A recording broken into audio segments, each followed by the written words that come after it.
Good morning, lovely friends, and what a lovely morning it is too. I do hope you're all well. We finally have a bit of summer, yay! Oh my goodness, what a mixed bag this year has been so far. You've seen at the beginning of June when I was desperately scrabbling to get the garden planted, it was really quite hot. Was it hot? Yeah, it was hot, but it was so humid. We've had such high humidity this year. Other times we've been cool, positively chilly at the end of May with a ton of rain. Last 2 weeks of June were rain and the temperature dropped again. And actually, so far in July, I know my birthday weekend, complete washout because of the rain, wet for the first sort of 4 or 5 days, and then the last 5, what date are we now? It's about the 15th or 16th, so about the last 10 days, it's not been raining. We could have done with some, and I know that other folk in other areas have been deluged, really, I mean in some cases flooded. How awful. But yeah, we haven't really had any rain for about 10 days, but we've had really low lying dense grey clouds, which does 2 things. 1, it blocks the sunshine, but 2, it just keeps that humidity in. There was a morning I was down last week, and when I got home I checked on the weather app thing. I looked at the humidity, I thought no wonder I was struggling that morning. It was 96% humidity. Crazy. This isn't the tropics, it's London. Anyway, that's my roundabout way. Oh, hello, Rusty. Morning. How are you? It's not been the best summer so far in terms of cool days and a lot of wet days. So, we are now due to have 3 or 4 days of gorgeous sunshine. I can't be in the garden. I can't be in the garden on all of those days, but I'm trying to give myself the whole of today at least to really just make the most of it. I brought a picnic lunch with me so I can sit outside and enjoy that. Anyway, suddenly there's loads of neighbours turning up, that's nice. One of the things I want to do this morning, let's talk about it here first of all, is I want to talk about sprays to use on pests and fertilisers, because again these are a couple of things I get asked about quite a lot. So I have with me, this one is prepared already, I've got some more garlic spray. This I will use on the black fly, on any aphids actually, on my climbing beans. So it'll get a good squirt, and as I squirt I'll also rub, squish the stem of the plant as I'm at it. I know folk put washing up liquid in theirs. You do whatever you want, this works for me. It's just 3 cloves of garlic, roughly chopped. The kettle sort of off the boil, then added to a bowl of it. Leave it to steep overnight. It's really stinky. Actually, the smell of it makes me hungry because it's that garlic smell. Strain it in the morning, put it in a squirty, spritzy container. We're good to go. I will probably do this as my last job of the day though, because I will end up really stinking of garlic. And as much as I love it, when I have my lunch later, I don't want to stink of garlic. Right, that's a garlic spray against blackfly aphids of all descriptions. Now, this, oh sorry buddy, would you like something? I'm going to get a few nibbles for him before he gets antsy with me and causes chaos. There you go, little man. Just a couple of little nibbles. Sorry, buddy. Why am I saying sorry to the cat? He's in my way. I mentioned recently, a couple of videos ago, when I was talking about doing my tomato cares. So my regular routine for the tomatoes, ideally once a week, will be to make sure any new growth is tied into its support, because they will go that way otherwise. Remove any side shoots, because all of my tomatoes are cordon types, the ones that go up and up and up, indeterminates. So remove all the side shoots.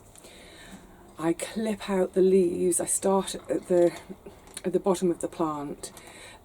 The stage we're at now, all the leaves below the first truss of fruits that are setting, all of those leaves have been removed now.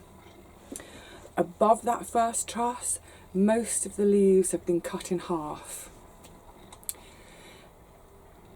They need their leaves still, obviously, to photosynthesize, but by removing, partly by removing so much leafage, it lets the sunshine and the air get to the tomatoes. Let's ripen, please.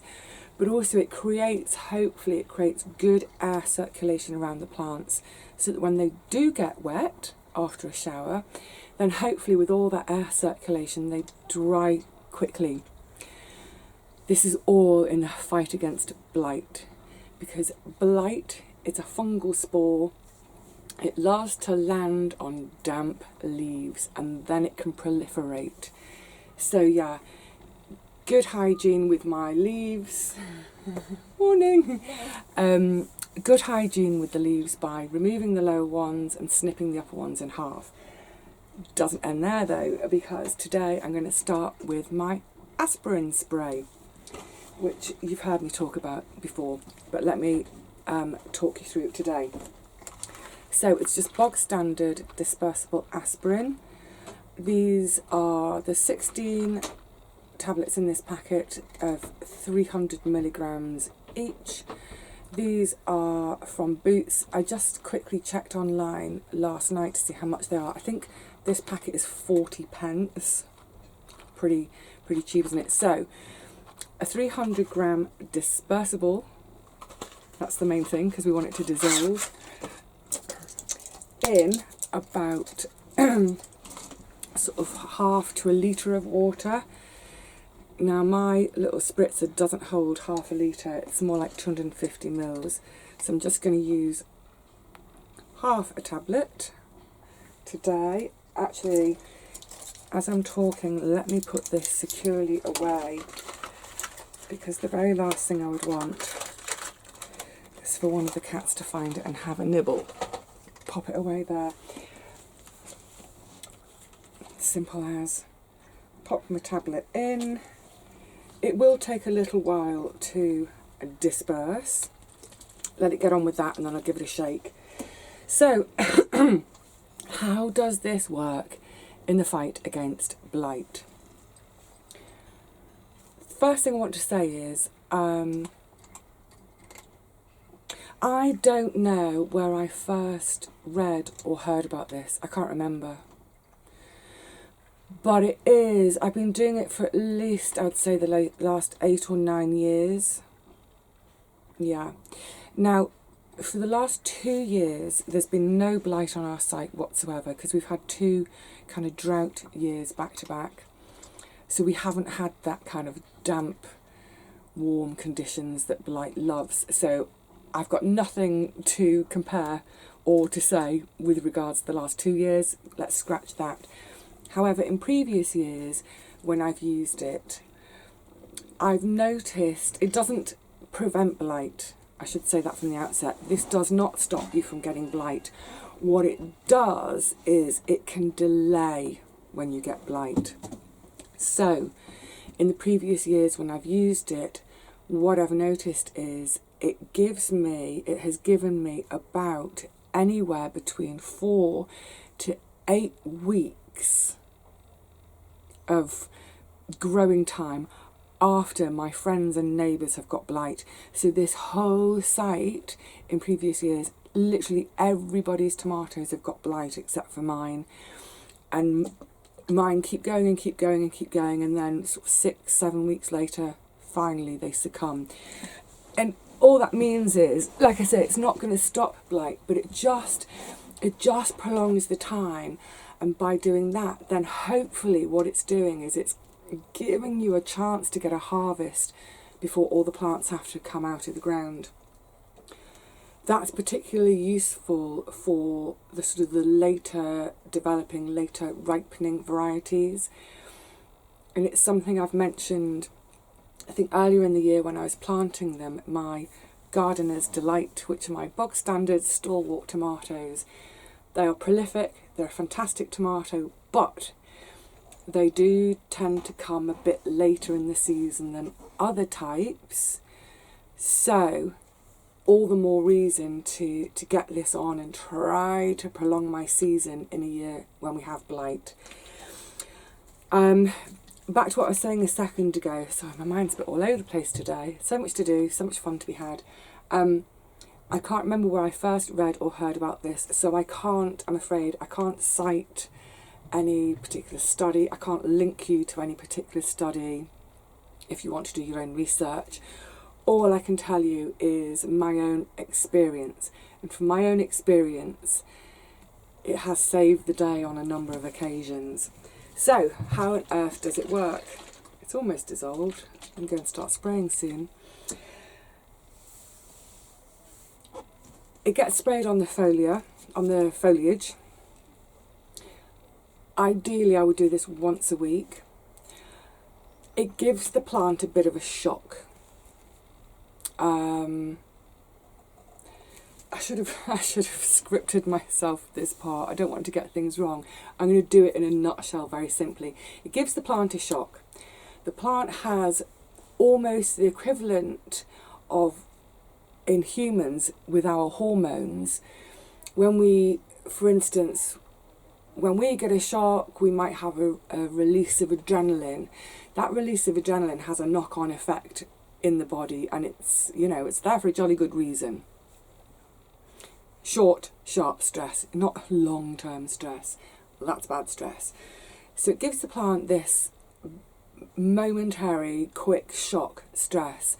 So the plant releases its hormone type thing, and it's believed that the plant releasing this just makes it a bit tougher and a bit more resilient. That's very simplifying it. Let's simplify my language. That's simplifying it a great deal. But that's the theory behind it. And like I said, for me, over a number of years, it has really, really saved the day in terms of delaying when I get blight and allowing me to get a bit of a harvest before the blight takes over completely. So that's one of the sprays I'm going to be using today.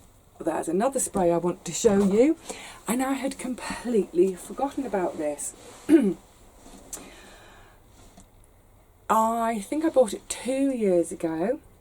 It must have been 2 years ago. Someone mentioned it in the early spring at our AGM, where we sort of share ideas, and we were particularly keen to share ideas on organic growing, what have you. And it's a perennial issue of slugs. I put this to the back of one of my shelves, completely forgotten it was there, went looking for something the other day and came upon it and thought, oh my goodness, I'd forgotten I had it. So this came up in conversation. Haven't really tried it. I've done 1 dose of it, so I can't attest to its efficacy, but from other folk I hear it works really well. It's this product called Grazers.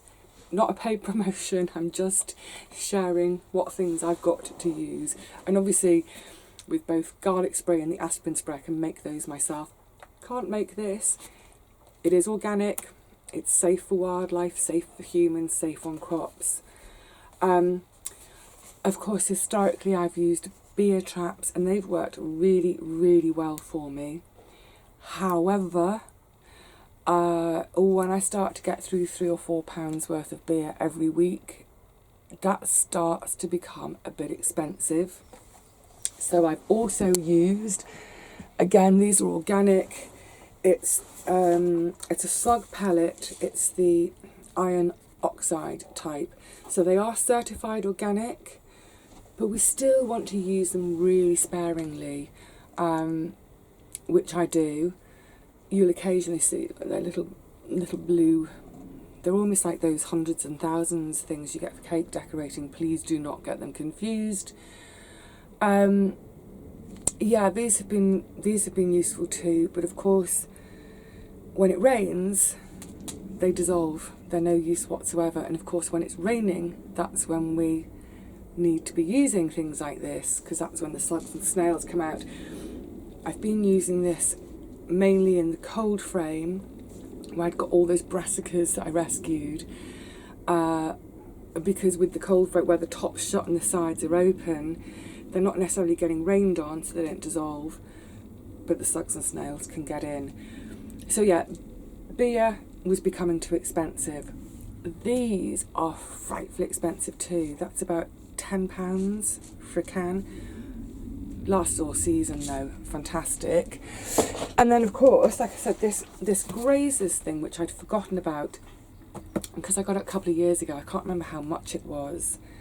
I think maybe £7 or something. Again, it wasn't cheap, but I think it's going to last for ages. Now the only problem with this is you can't spray it on really little plants. You can't spray it on seedlings. You have to wait. There's a little image almost. What does it say? Well, the sort of the graphic shows seed leaves and then 3 or 4 or 5 true leaves, so you can't spray it on seedlings. So for example, out in the garden where I'd done my direct sowings of the salads, so it's the Flashy Lightning Butterhead and the Merveille de Catch Saison, I've lost half of them already. I can't spray them with this though because they're too little. What I can use this on though are my brassicas that I've put out in the garden, so the red curly kale and the cavolo. So I'm going to be doing a bit of spraying with this today as well. And the way I understand it is instructions, different instructions. Obviously there are instructions, but oh yes, it says it's absorbed into the foliage for longer lasting control, but it doesn't mean we can't then eat the plant. And to be honest, you know, most plants, once they're established and away, I don't protect them anyway. It's just when they're really, really little. So by the time they're established, I would stop spraying. Weeks and weeks and weeks would go by before I'd be harvesting, but I'd still give them a jolly good wash. Let's see how it works on those brassicas. It is slightly annoying though that there's that thing of don't use it on your seedlings, which is exactly the time we want to use it. So for instance with my climbing beans, where I've resown and they've come up and they've got their 2 little seed leaves, I want to spray them, but I can't. And I've already lost 2 of the new sowings. So for those, for example, it will be the pellets or a beer trap. No, the beer traps are just too expensive for me to do these days. Okay, so that sprays.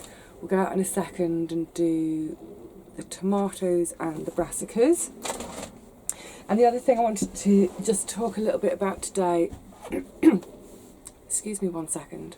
So the other thing I wanted to talk a little bit about today is fertilisers and fertilising this garden through the season. There are 2 things I use. I know a lot of you have been watching me for ages, thank you, so you'll know exactly what I use, but for anyone who's new to the channel, yeah, I just use 2 types of fertiliser, one at the beginning of the season and then one throughout. So at the beginning of the season, oh, can I hoik this bag up to show you? Oh no, it's all dusty and grubby. I use no, I should show you. Hang on, let me get a pair of gloves. That's better. I don't really want to be handling this stuff with bare hands. So it is a brand. Is that the branded thing? I'm not sure. Oh, hold on. I'm going to get rid of that a second. Bear with me. There we go. It's a brand called 6X. It just means 6 times because it's concentrated. Oh. Now, let me, oh my goodness, the gubbins that was on the floor has come up with it. So I'll show you in close up if we can possibly see. Can you see that? So that's how they look. They're just these little dry pellets.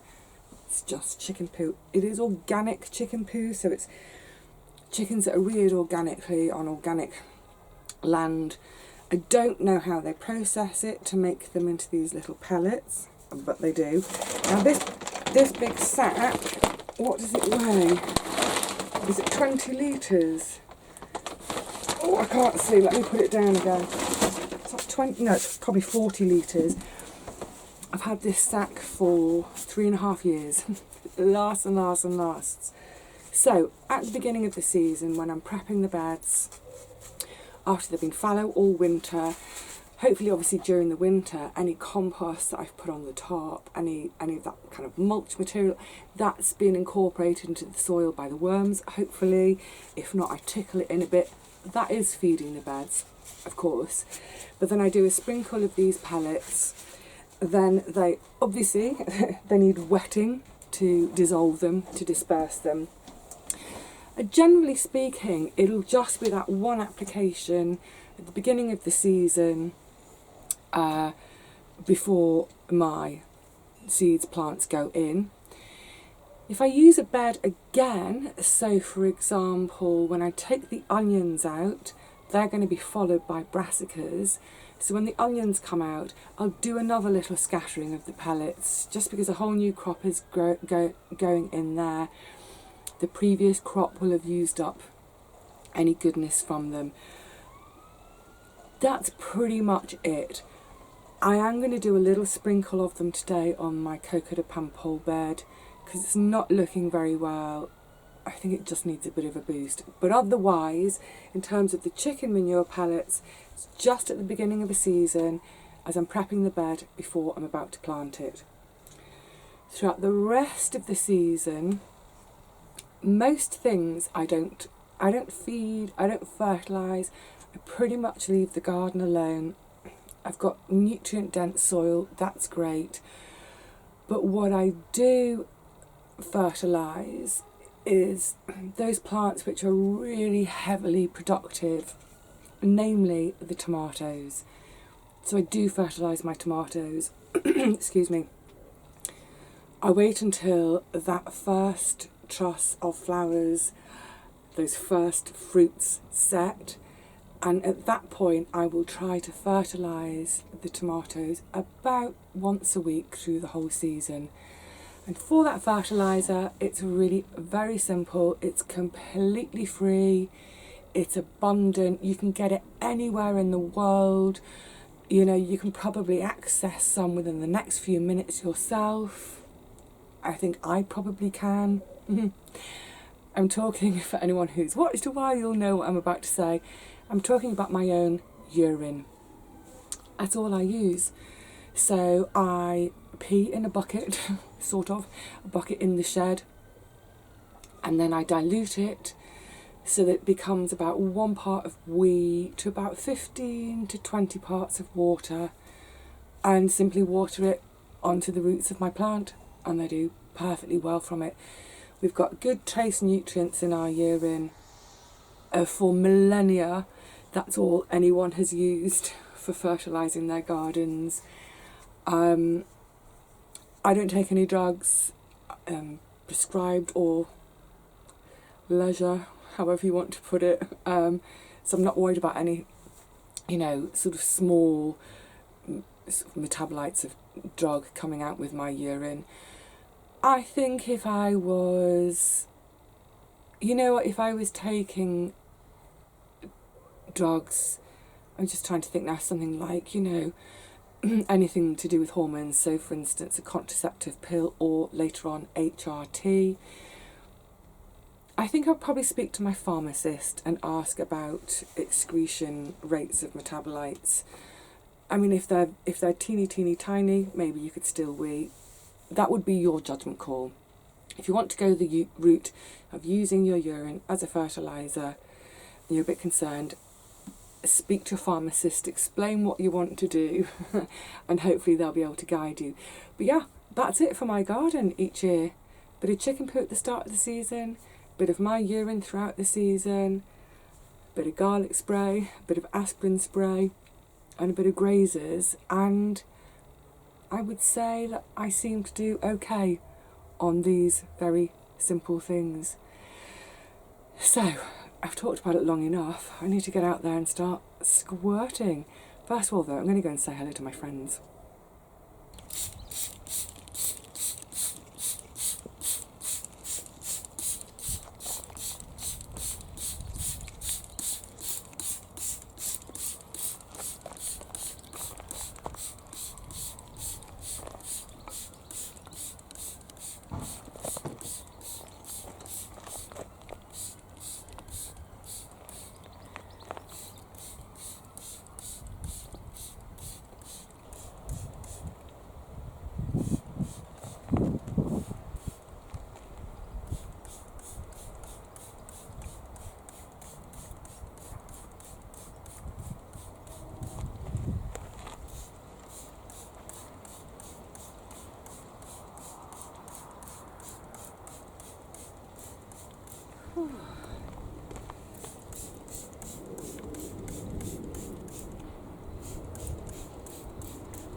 On a dry day, and preferably with no wind.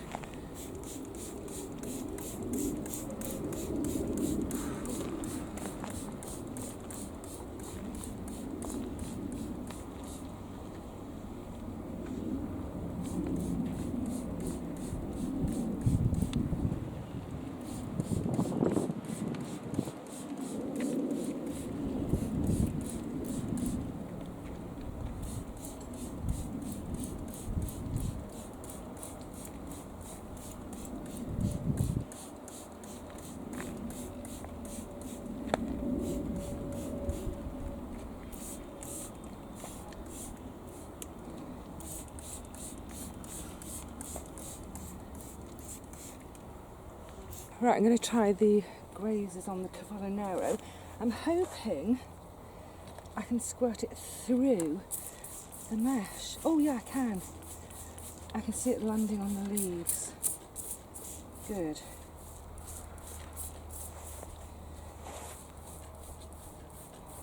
Yeah, I can see nibbles out here and there. I think from the littlest plants.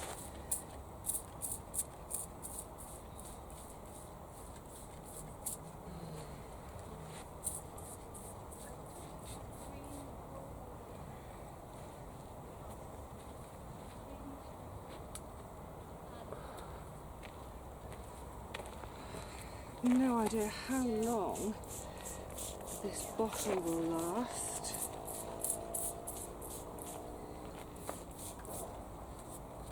Feels like I'm using loads.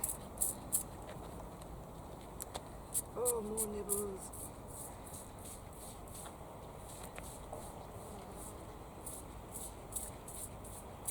Ooh, it's getting hot. Woo. Woo. Gosh, it's getting hot already. Oh, it's lovely. Now, I should have made it clear with doing the tomato spray. Yes, do it on a dry day because it may seem counterintuitive. I've just talked about the leaves being damp and that attracts or is a perfect landing place for the blight spores. So we don't want them to be damp for too long. We want that aspirin spray to be absorbed quickly, any spare, evaporate, whatever. So yeah, on a dry day and preferably not a breezy day. Oh my goodness, hang on, I need to mop my face. So yes, it's a bit of a breezy day, but I'm glad of that because boy oh boy, I am dripping with sweat already. Yay! So the grazes is on as well. Let's see how those plants do. I was looking through the nets and I can see that a couple of the Cavolo and a couple of the red kale have been stripped almost down to one leaf again. It's so disheartening, isn't it? All of my repeat sowings of the salads, it looks like 80% of it has been eaten.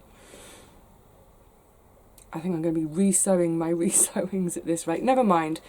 I've got a seed, we'll keep trying. I've got a seed and a last little bit of compost, so I might as well keep trying. Right, I think that's enough for one video. I realised that was a really talky one, not much action in the garden, but hopefully that's answered a whole lot of questions that I get quite often about pest control and fertilising. And no, I'm not going to show you me making my own fertiliser. Go away. I will need to make some soon. The only problem is when it's really hot, like the problem with the urine fertiliser that I had last summer was it was such a hot, long, hot, dry summer. Despite drinking gallons of water every visit, I was hardly making any wee because I was sweating so much. Some people may think that's TMI. Look, don't be squeamish about these things. I'm not. Well, you know I'm not. It's, if you have no money, if you're seriously broke, you know, if you're like me and you're trying to get as much food as possible for as little money as possible, it makes sense to use a free resource to fertilise your plants rather than going out and buying stuff. Because you know what? I'm sure there are people out there who literally do not have a penny spare at the end of the week to be going off to garden centres to buy stuff in bottles. If that's the case for you, as it is for me, yeah, use your urine. All right, my lovelies. I'll see you again soon. I still feel a little bit on the back foot in the garden. There's still quite a few things to do.